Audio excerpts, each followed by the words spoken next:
Amém. Glória a Deus. Meus irmãos, o reverendo Hernandes Dias Lopes nos diz que quando nos ajoelhamos, entendemos a majestade de Deus e a limitação humana. É diante de Deus que nos percebemos pecadores, frágeis e também compreendemos a dimensão da graça do Senhor, o maravilhoso poder do nosso Deus. Nesse momento eu queria pedir mais uma vez, por gentileza, que os irmãos ficassem de pé. Nós vamos fazer a leitura da palavra de Deus em um texto que se encontra em Colossenses. Carta de Paulo aos Colossenses, o capítulo 4, dos versículos 2 a 4, apenas 3 versículos. E nós meditaremos brevemente nos ensinamentos de Paulo para esses irmãos sobre uma vida de oração, uma vida regida pelo poder do Espírito Santo. Vamos ler? Perseverai na oração, vigiando com ações de graças. Suplicai ao mesmo tempo também por nós, para que Deus nos abra porta à palavra, a fim de falarmos do mistério de Cristo, pelo qual também estou algemado, para que eu o manifeste como devo fazer. Amém. Os irmãos podem sentar. Meus irmãos, Paulo escreve essa carta para os irmãos da cidade de Colossos. E quando Paulo escreve, Paulo estava preso em Roma. E nós podemos constatar isso no finalzinho da carta, quando Paulo, em sua saudação, escreve, capítulo 4, versículo 18, a saudação é de próprio punho, Paulo, lembrai-vos das minhas algemas, a graça seja convosco. Paulo escreve preso em Roma por conta da pregação do Evangelho. Paulo está preso porque estava pregando o Evangelho especificamente aos gentios e, por conta disso, claro, foi preso. Paulo não tinha nenhuma outra acusação senão ser acusado de pregar o Evangelho da graça. E nós podemos perceber isso em Colossenses, no capítulo 1, versículo 24. Peço aos irmãos que, por favor, me acompanhem nessa leitura.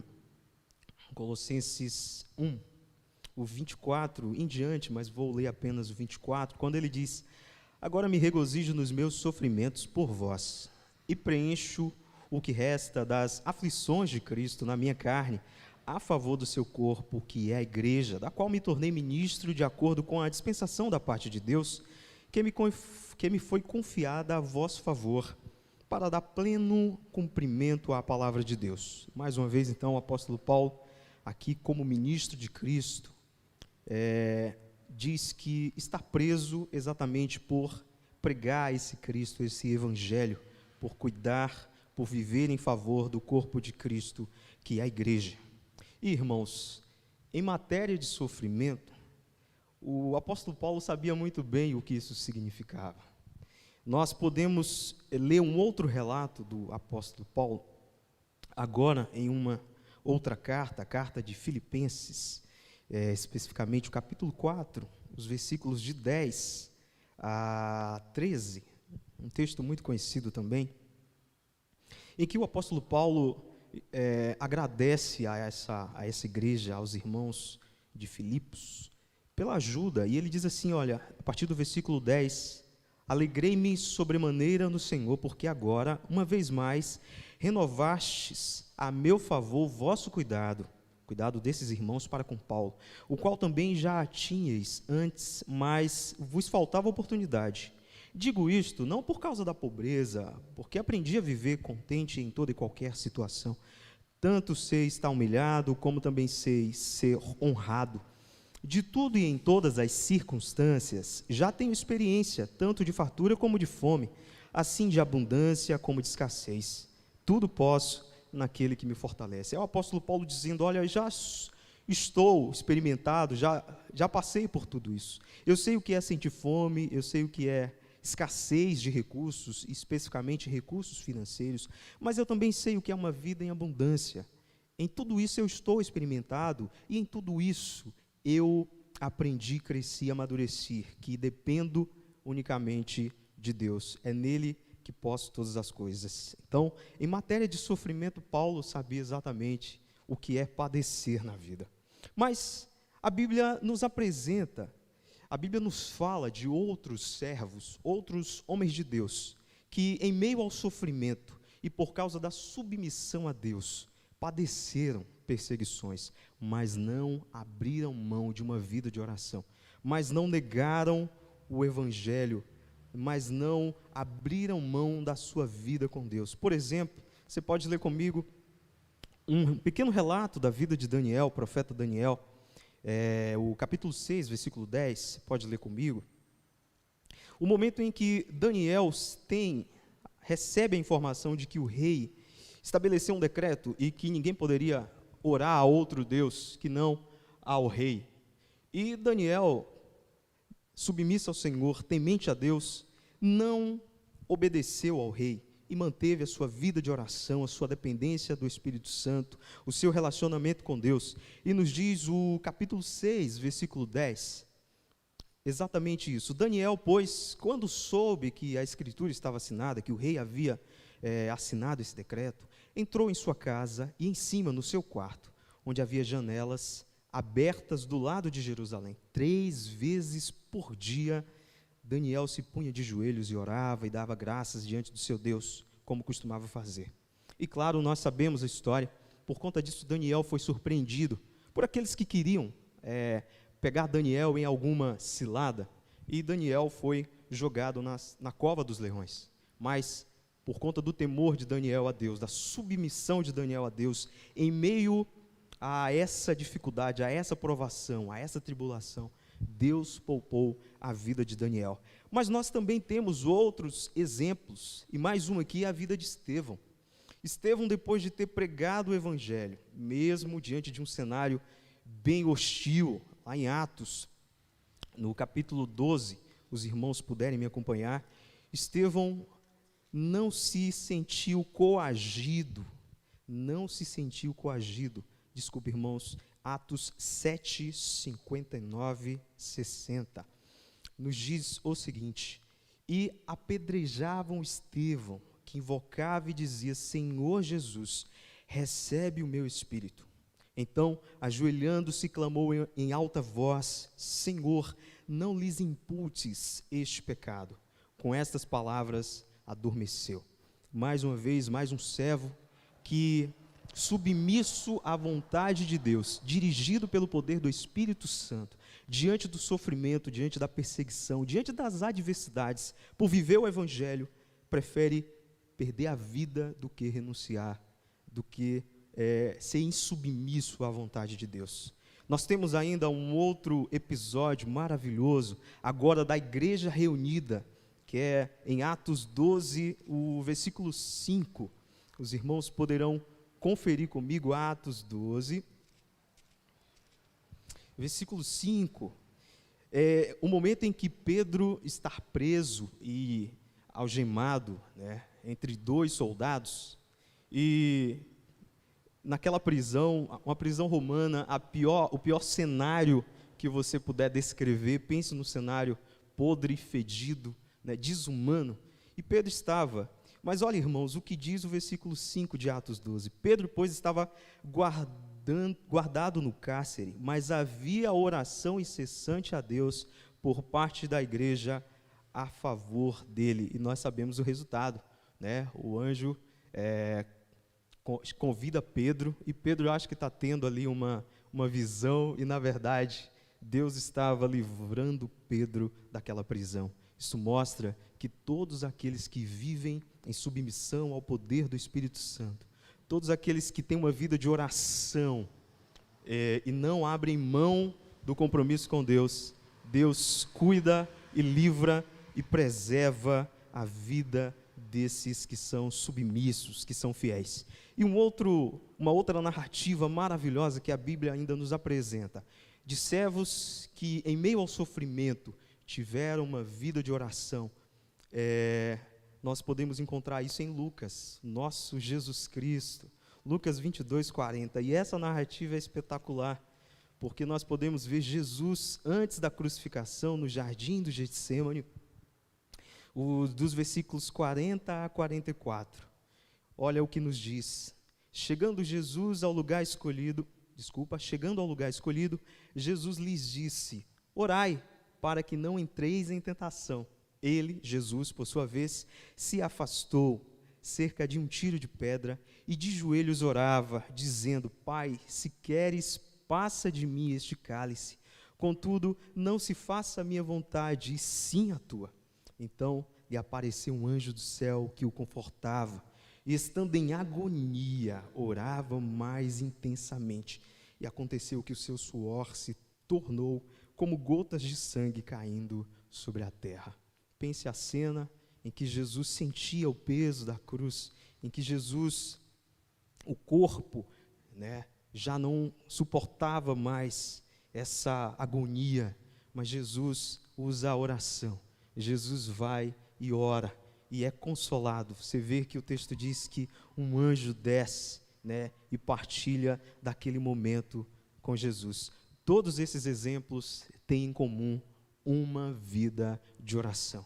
Precisamos olhar para esses exemplos e entender que quando temos uma vida de oração, vivemos regidos pelo poder do Espírito Santo de Deus, em qualquer circunstância e em qualquer situação. Talvez você esteja aí se perguntando como esses servos de Deus puderam cultivar uma vida de oração intensa, diante de tantos problemas, diante de tantas adversidades. Talvez você possa até estender um pouco mais essa pergunta. Você pode até pensar como que um servo de Deus agora lutando contra uma enfermidade, contra um câncer terminal, entubado, ou até numa sala aguardando uma cirurgia, como um servo de Deus pode se manter firme numa vida de oração? Como? Como a igreja perseguida no primeiro século, Roma perseguindo os cristãos, jogando os cristãos no Coliseu, as feras, como esses cristãos puderam se manter firmes na sua prática de oração? A resposta é muito simples, irmãos. Eles viveram no poder do Espírito Santo. Somente no poder do Espírito Santo isso é possível. E é sob essa ótica que Paulo escreve para os irmãos de Colossos. Observe então o texto que nós lemos de Colossenses 4, o que nos diz o apóstolo Paulo no versículo 2. Perseverai na oração. Perseverai na oração. Perseverar na oração é uma prática constante, é nunca cochilar, é nunca perder o posto, é não sair, está sempre de vigia. E Paulo aqui, claro, usa essa cena do soldado romano, que tinha a função aqui de sentinela, de vigiar a cidade, de ficar atento quanto a um possível ataque dos inimigos. E Paulo, quando diz perseverar na oração, Paulo quer dizer que a prática da oração é fruto de um relacionamento intenso com o Senhor, um relacionamento que não tem pausa.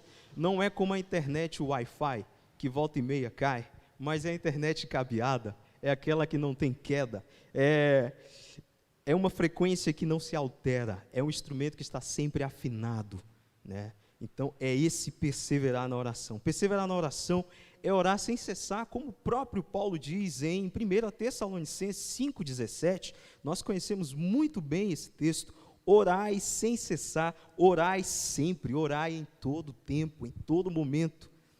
Orar deve ser a nossa prática constante, mas é importante a gente também pensar que esse orar não é aquela oração repetida. Paulo não está falando disso, de você ter uma oração pronta e toda hora ficar repetindo essa oração. Paulo não está dizendo que essa oração deve ter o objetivo de cansar Deus, de você ficar insistindo, não é isso. É uma oração genuína, é uma oração com objetivo, oração com clareza, oração com fé, sabendo a quem você intercede, para quem você intercede.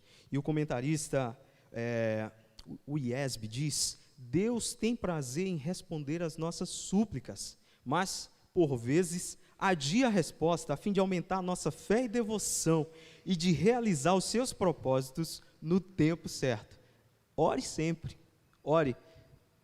Embora você não entenda porque a resposta ainda não chegou, mas certamente Deus está trabalhando aquilo que Ele precisa trabalhar em você, assim, aquilo que Ele precisa trabalhar em mim. Isso não deve tirar o nosso prazer, a nossa dedicação em orar. Mas Paulo ainda segue. Paulo fala também ainda no versículo 2, de uma oração vigilante. Uma oração vigilante é o que Paulo nos diz, vigiando.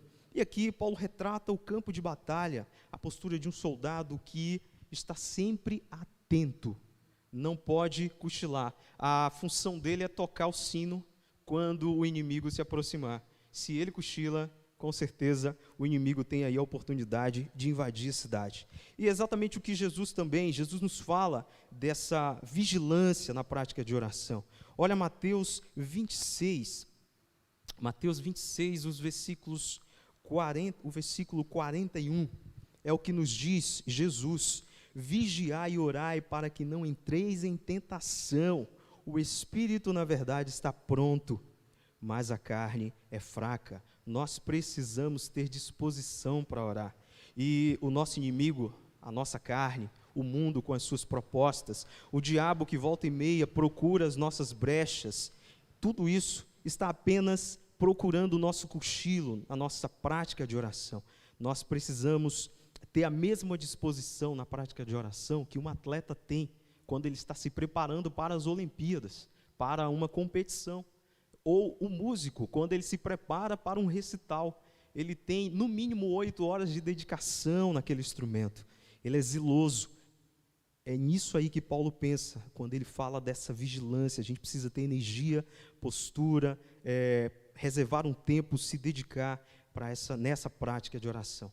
E precisamos tomar cuidado com essa prática de oração, para não cairmos numa frieza espiritual, num desânimo, numa falta de fé, a falta de objetivos na hora de orarmos. Nós precisamos estabelecer metas, precisamos anotar. O pastor Tarcísio costuma dizer que é importante termos um caderno de anotações. Eu lembro do meu pai, lembro da minha mãe, que eles têm uma agenda, e sempre quando um pedido foi atendido, eles vão lá marcando esse pedido. Nós precisamos cultivar essa vida de oração com objetivo, com clareza, para que não se torne uma religiosidade sem sentido, uma prática sem foco, sem objetivo. Nós precisamos desse relacionamento verdadeiro com Deus. Mas Paulo ainda diz mais. Paulo, escrevendo para esses irmãos, Paulo ainda nos fala de como devemos orar. Veja se não é isso que nós encontramos no versículo 3.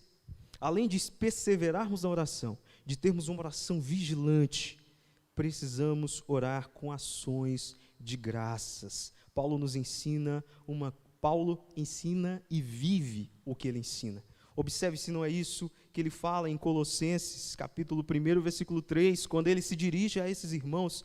Olha só a expressão do apóstolo Paulo no capítulo 3, do versículo 1. Damos sempre graças a Deus, Pai de nosso Senhor Jesus Cristo, quando oramos por vós.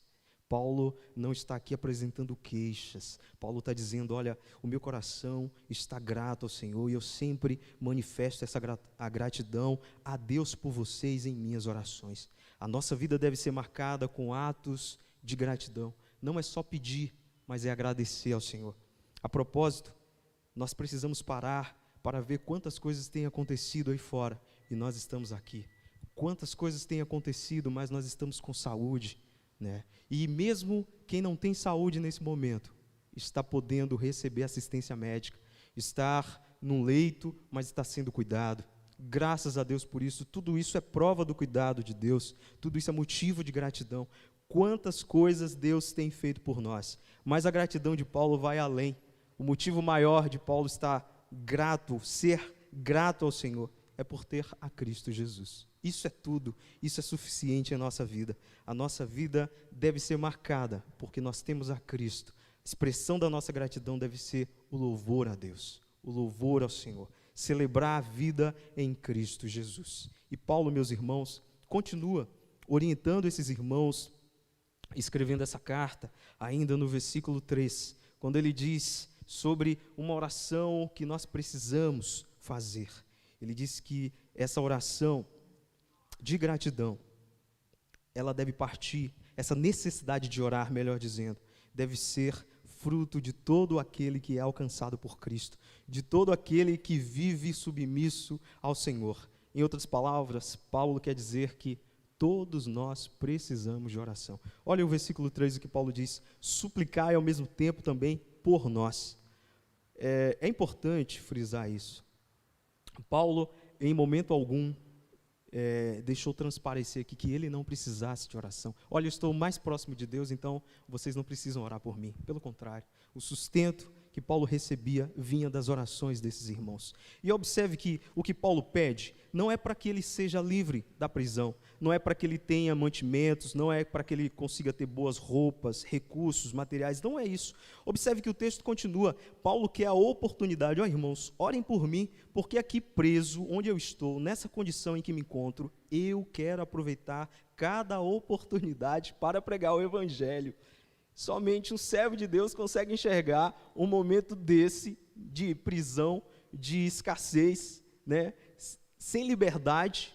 Ele quer aproveitar esse momento para continuar anunciando, pregando o Evangelho. E nós sabemos que esse período aqui de Paulo, muitos soldados romanos foram alcançados pelo Evangelho por conta da pregação de Paulo. Graças a Deus por isso. A igreja precisa estar unida em oração uns pelos outros. Nós todos precisamos orar e orar sempre. E qual é a súplica de Paulo, né? A súplica de Paulo é pregar o Evangelho. E aí, mais uma pergunta que eu me faço lendo esse texto. Como pode alguém que sofre por causa da palavra de Deus desejar continuar pedindo oportunidades para pregar o Evangelho em meio ao sofrimento? Só tem uma explicação: poder de Deus. Poder de Deus. É o poder de Deus que nos faz que nos permite enxergar em meio às adversidades, oportunidades para continuarmos a pregação, para vivermos o Evangelho. Você também pode experimentar um relacionamento profundo com esse Deus por meio da oração. Você pode sim. Às vezes, olhando para esses irmãos, talvez você tenha a ideia ou fique perplexo por conta da fé desses irmãos. Eles não foram extraordinários. A diferença é o Espírito Santo de Deus. E é o mesmo Espírito Santo que habita em mim, e habita em você, e habita em todo aquele que crê em Jesus como o único e suficiente Salvador. Você pode experimentar do mesmo poder que Paulo, que Daniel, que todos os outros experimentaram. Apenas alimente-se da palavra do Senhor. Seja fiel à palavra de Deus. Dedique-se, seja consagrado em oração ao Senhor. E você receberá poder para viver nessa vida, independente das adversidades, ainda glorificando ao Senhor e propagando o seu nome. Que Ele nos abençoe no nome de Jesus. Amém. Tem uma canção